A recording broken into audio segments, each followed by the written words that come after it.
Welcome, it's Denson DIY, and today we're going to be doing a fall overseeding. Now this is a very simple project with only 3 or 4 items needed. And we're going to use grass seed, a soil improver, and a spreader.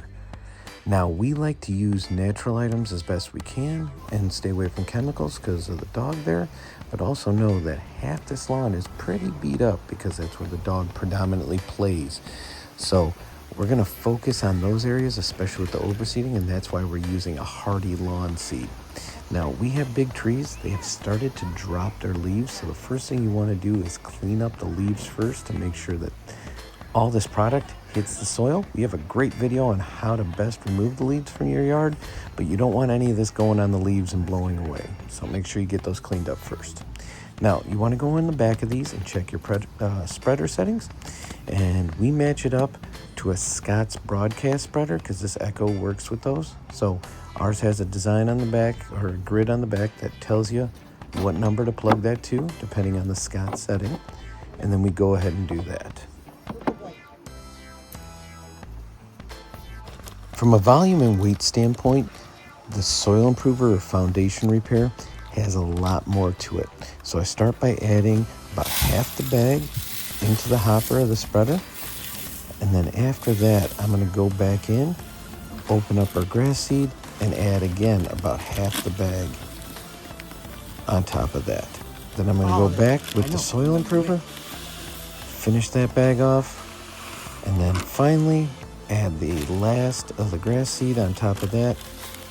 And then go ahead from there, get that mixed and stirred in.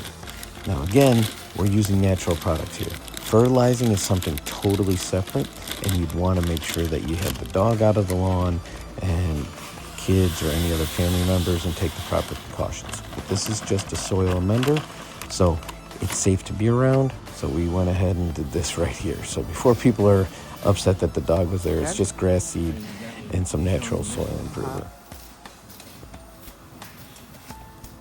Now, if your spreader doesn't have a side deflector, I highly advise making or improvising one because there's 2 main reasons you want that. A, I definitely want the grass seed in the yard. I don't want it going in our garden. So as you see us trimming the garden here, you don't want that happening. And B, I like my neighbors, but I don't necessarily want to overseed their lawn. So I'd like my product to stay in my lawn. So that deflector really helps out, especially when you're trimming out the side of the yard, the gardens, and making sure your product stays in your lawn.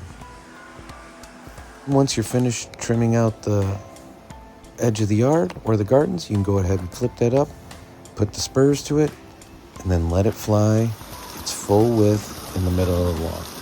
Now, you want to move so that way the spreader's actually aerating properly, but at the same time you don't want to run, so you want to keep a good jogging pace. Once you're complete, we came back and we added heavy doses by hand of grass seed into the bald areas, covered that with hay so it's protected. Grass seed's cheap, and we'd like the yard to be as improved as possible come spring for the family to play in, and especially this guy right here. So if you enjoyed this, hit the subscribe, hit the like, and we'll see you in the next one.